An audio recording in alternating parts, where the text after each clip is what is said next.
اعوذ باللہ من الشیطان الرجیم اللہم صلی علی محمد وعلی آل محمد کما صلیت علی ابراہیم وعلی آل ابراہیم انک حمید مجید اللہم بارک علی محمد وعلی آل محمد کما بارکت علی ابراہیم وعلی آل ابراہیم انک حمید مجید رب اشرح لی صدری ویسر لی امری واحلل عقدۃ من لسانی یفقہوا قولی ربی زدنا علما ربی زدنا علما ربی زدنا علما۔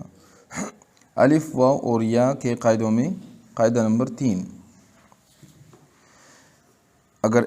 قاعدہ نمبر 3، اگر ایک کلمہ میں حرف مدہ کے بعد کوئی حرف ساکن ہو جس کا سکون اصلی ہو، اصلی سکون مطلب یعنی اس پر وقف کرنے کے سبب سے سکون نہ ہوا ہو، سکون اصلی یا ساکن اصلی وہ کسی بھی حال میں اس سے ہٹتا نہیں ہو،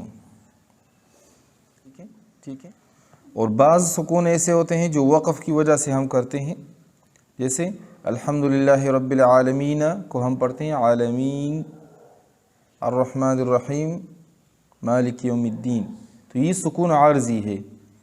ابھی اگر اس کو ہم دوسرے آیت کے ساتھ ملائیں گے تو پھر یہ سکون ختم ہو جائے گا، جیسے الحمدللہ رب العالمین الرحمن الرحیم، پھر زبر واپس آ جائے گا، تو اس کو سکون عارضی کہتے ہیں۔ اور سکون اصلی وہ ہے جو آپ روان تلاوت میں پڑھیں یا وقف کریں وہی سکون رہے گا، جیسے الآن، الآن اس میں اول حرف حمزہ ہے، اول حرف حمزہ ہے، دوسرا حرف الف ہے، حمزہ الف زبر آ، اور وہ مدہ ہے، الف ساکن بے جھٹکے والا، اس سے پہلے زبر آ جائے تو یہ کیا ہوگا؟ حرف مدہ بنے گا۔ تو حرف مدہ اور اس کے بعد اور تیسرا لام، اور تیسرا حرف لام ساکن ہے، آل، تو الف بھی ساکن بے جھٹکا اور لام بھی ساکن بے جھٹکا، تو یہ سکون یہ اصلی ہے، یہ سکون اصلی ہے، یہ کسی بھی صورت میں اس سے جدا نہیں ہوتا۔ اور اس کا ساکن ہونا ظاہر ہے کہ وقف کے سبب سے نہیں ہے، اگر وقف کے سبب ہوگا تو آخر میں ہوگا، جیسے نستعین، نہ کو ہم نستعین پڑھتے ہیں، اور اس کا ساکن ہونا ظاہر ہے کہ وقف کے سبب سے نہیں ہے، چنانچہ اس پر وقف نہ کریں، اس پر وقف نہ کریں تب بھی ساکن ہی پڑھیں گے، تو ایسے مدہ پر بھی مد ہوتا ہے اور اس کا نام مد لازم ہے۔ یہ بھی مد لازم کی ایک قسم ہے، ایک کلمہ ہے نا، ایک کلمہ ہے، لیکن ادھر ہم نے پڑھا تھا کہ حمزہ الف حرف مدہ کے بعد حمزہ آ جائے تب مد لازم مد متصل ہے، ٹھیک ہے۔ ابھی اگر حروف مدہ کے بعد ساکن اصلی آ جائیں تب بھی مد لازم ہے، حروف مدہ کے بعد حمزہ آ جائیں تو مد متصل یا مد واجب ہے نا۔ اسی طرح اگر حروف مدہ کے بعد ساکن اصلی ہو تو اس پہ بھی مد واجب ہے اور لازم ہے، جیسے الآن ہم نے پڑھا تھا اولئک، اولئک حمزہ آیا، لام کڑا زبر لا کے بعد کیا آیا؟ ایکا حمزہ آیا، ادھر آتا ہے ساکن الآن، تو لام ساکن ہے، تو اور یہ ساکن بھی اصلی ہے، اسی وجہ سے اس پہ مد لازم مد واجب ہوگا۔ اس کی مقدار 3 الف ہے، جیسے اس کی مقدار 3 الف تھی، ایک مد اصلی اور 2 فرعی، 2 اضافی، اور اسی طرح اس کی بھی مقدار 3 الف ہے، اور ایسے مد کو مد کلمی مخفف کہتے ہیں، مخفف ہلکا، مخفف ہلکا، اور ایک ہے مثقل آگے آنے والا ہے، مخفف ہلکا سا، ہلکا مد کلمی ایک کلمہ میں، کلمی مخفف ایک کلمہ میں اور ہلکا سا ہے، ہلکا مطلب اس میں زیادہ سختی نہیں ہے۔ تو پہلا قاعدہ ہمارا ہو گیا حروف مدہ کے بعد اگر حمزہ آ جائیں مد لازم مد واجب ہے، ٹھیک ہے۔ دوسرا قاعدہ اگر حروف مدہ کے بعد ساکن اصلی آ جائیں پھر بھی کیا ہے عمر، کیا ہے پھر مد لازم مد متصل مد واجب، ٹھیک ہے۔ اور قاعدہ نمبر 4 اور ساکن اصلی اور ساکن عارضی، پہچان گئے نا؟ ساکن عارضی کیا ہے؟ جو وقف کے سبب آ جائے، اور وہ ہمیشہ کلمہ کے آخر میں ہوتا ہے۔ اور مد اصلی ساکن اصلی وہی ساکن ہے جو کبھی اس سے الگ نہیں ہوتا، وقف میں پڑھو یا وصل میں پڑھو، وصل مطلب روان تلاوت۔ قاعدہ نمبر 4 اگر ایک کلمہ میں حرف مدہ کے بعد کوئی حرف مشدد ہو جیسے والین، اس میں الف تو مدہ ہے اور اس کے بعد لام پر تشدید ہے،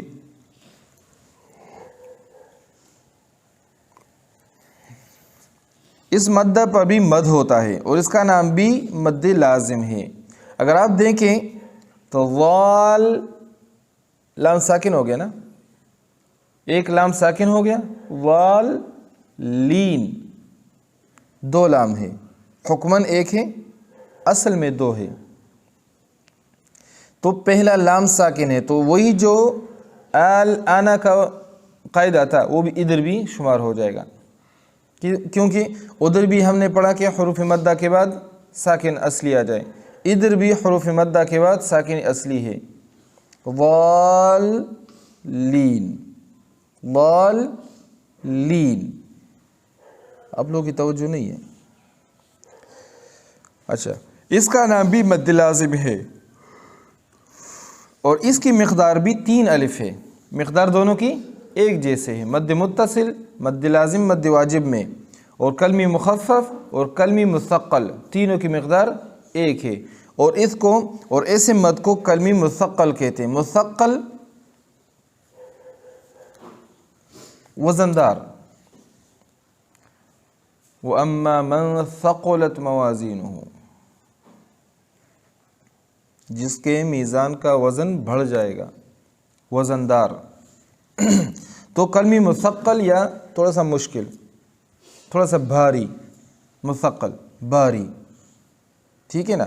تو مخفف ہلکا، وَأَمَّا مَنْ خَفَّتْ مَوَازِينُهُ ہلکا ہو گیا اس کا وزن، اور ثقلت تو مثقل اور مخفف ہلکا اور باری۔ باری اس لیے کہتے ہیں کہ اس میں ایک لام ساکن کو پڑھ کے دوسرے لام کو حرکت دے کے پڑھنا ہے، والین، اور وہ الآن دوسرے حرف کو ہم جاتے ہیں۔ تو یہ آج کے 2 ہو گئے۔ قاعدہ نمبر 5 بعض صورتوں کے اول میں جو بعض حروف الگ الگ پڑھے جاتے ہیں، جیسے سورہ بقرہ کے شروع میں الف لام میم، ان کو حروف مقطعہ کہتے ہیں۔ حروف مقطعہ، قطع الگ الگ پڑھنے والے، ان میں ایک تو خود الف ہے، اس کے متعلق تو یہاں کوئی قاعدہ نہیں، اور الف کو الف ہی پڑھتے ہیں، الف ایسے ہی پڑھتے ہیں اس کو۔ اچھا، اور اس کے سوا جو اور حروف رہ گئے وہ 2 طرح کے ہیں۔ ایک تو وہ جن میں 3 حرف ہیں، جیسے لام میں کتنے حرف ہیں؟ لام الف میم، لام الف میم لام۔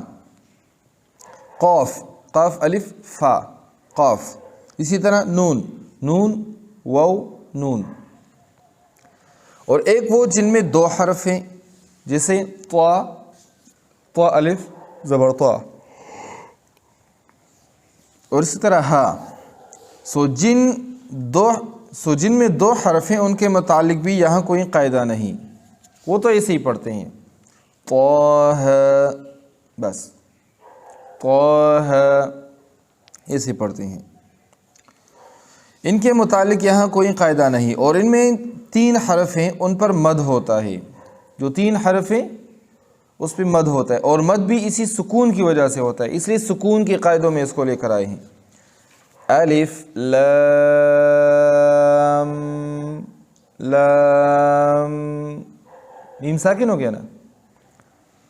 اور اسی طرح اس کو پھر میم کے ساتھ دوسرے کے ساتھ ملاتے ہیں. جن میں 3 حرف ہے اس پر مد ہوتا ہے اس کو بھی مد لازم کہتے ہیں، کیونکہ یہ سکون کی وجہ سے ہے اور سکون اس کا اصلی ہے. حرف ہے نا، لام، میم، میما، لاما، ایسے نہیں پڑھتے نا. لام، میم، نون، سارے حروف جو آخر میں ہے وہ ساکن ہیں. اگر اس کو ہم ایسے پڑھیں با تا ثا جیم حا خا خا ایسے پڑھتے ہیں، پھر بھی ایسے جیم ہی جیم کو جیم پڑھتے، جیما، جیمی، جیمو نہیں پڑھتے. تو اس کا بھی سکون اصلی ہے. اسی سکون اصلی کی وجہ سے اس کو اس قاعدوں میں لے کر آیا. تو اس پہ بھی مد لازم ہے، یہ لازم کرنا ہے. اور اس کی مقدار بھی 3 الف ہے. تو کیسے پڑھیں گے؟ الف، الف تو الف ہو گیا، الف لام. ادھر ایک اور قاعدہ اس میں آ گیا، میم ساکن ہے، لام، اور اس کے بعد پھر کیا ہے؟ میم. تو لام اور میم، ایک قاعدہ کون سا اس میں آتا ہے؟ میم ساکن ہو گیا اور اس کے بعد پھر میم آ گیا. عمر کون سا قاعدہ آئے گا؟ ہاں، ادغام صغیر مثلین. میم ساکن کے بعد حرف میم آ جائیں تو دونوں کو مدغم کر کے ایک پڑھیں گے تو الف، اور اس میں غنہ بھی ہوگا. ٹھیک ہے، الف لام میم، تو لام غنہ آ جائے گا، لام میم. اچھا، اور اس کی مقدار بھی 3 الف ہے. اور ایسے مد کو مد حرفی کہتے ہیں. کیوں؟ یہ حروف مقطعات میں ہے، اس لیے حرف میں ہے. لام، میم، نون، ان حروف میں مد آیا ہوا ہے، اس لیے اس کو مد حرفی کہتے ہیں. پھر ان میں سے جو حروف مقطعہ کے آخر حرف پر پڑھنے کے وقت تشدید ہے ان کے مد کو مد حرفی مثقل کہتے ہیں. مد حرفی مثقل، اور مثقل اس تشدید کی وجہ سے ہم پڑھتے ہیں. جیسے لام میم، میم کو میم میں مدغم کیا. جیسے الف لام میم میں لام کو جب میم کے ساتھ پڑھتے ہیں، جیسے الف لام میم میں لام کو جب میم کے ساتھ پڑھتے ہیں تو اس کے اخیر میں تشدید پیدا ہوتی ہے، اور یہ تشدید ادغام مثلین کی وجہ سے، دونوں میم ہے اس وجہ سے اس کی ادغام ہو جاتی ہے، تو اس کے اخیر میں تشدید پیدا ہو جاتی ہے. تو اور جن میں تشدید نہیں ہے ان کے مد کو مد حرفی مخفف کہتے ہیں. تو جو مثقل اور مخفف ابھی ہم نے پڑھا، مخفف ہلکا جیسے الآن، مثقل جس میں تھوڑی سی مشقت ہو یا بوجھ ہو، ٹھیک ہے، جیسے لام میم یا ولا الضالین. تو مد حرفی جو حروف کی وجہ سے ہے، جو حروف میں ہے اس کو حرفی کہتے ہیں. جیسے الف لام میم میں میم کے آخر میں تشدید نہیں ہے. 3 قاعدے آج ہو گئے، ہلکے آسان ہے. پہلا، حروف مدہ کے بعد حرف ساکن آ جائے اور ساکن اصلی ہو تو اس کو مد کے ساتھ پڑھیں گے اور یہ بھی مد لازم ہے. دوسرا، حروف مدہ کے بعد اگر شد آ جائے، حروف مدہ کے بعد اگر تشدید آ جائے، شد آ جائے، وہاں بھی الآن کی طرح سکون اصلی کی طرح ادھر بھی ہم مد لازم پڑھیں گے. تیسرا قاعدہ آ گیا حروف مقطعات کا. حروف مقطعات کا بھی وہی حکم ہے جو حروف مدہ کا ہے، جس کے بعد حرف ساکن ہو. حروف مدہ کے بعد سکون اصلی آ جائیں تو ادھر بھی مد ہوتا ہے، اور اس کا بھی سکون اصلی ہے، وقف کی وجہ سے نہیں ہے. ہر حرف کو الگ الگ پڑھا جاتا ہے تو اس کو بھی مد لازم کہتے ہیں. پھر اس کی 2 قسمیں ہیں، اگر شد کی وجہ سے ہیں تو مثقل ہیں، حرفی مثقل ہے، اور اگر شد نہیں ہے وہاں پہ تو اس کو کیا کہیں گے؟ مد حرفی مخفف. یہ خلاصہ ہو گیا آج کا. اللهم صل على محمد كما صليت على إبراهيم وعلى آل إبراهيم إنك حميد مجيد. ربنا اغفر لنا ذنوبنا وكفر عنا سيئاتنا وتوفنا مع الأبرار. ربنا لا تؤاخذنا إن نسينا وأخطأنا. ربنا ولا تحمل علينا إصرا كما حملته على الذين من قبلنا. ربنا ولا تحملنا ما لا طاقة لنا به واعف عنا واغفر لنا وارحمنا أنت مولانا فانصرنا على القوم الكافرين. اللهم رب ارحمهما كما ربياني صغيرا. اللهم رب ارحمهما كما ربياني صغيرا. اللهم رب ارحمهما كما ربياني صغيرا. وصلى الله تعالى على خير خلقه محمد وعلى آله وأصحابه أجمعين.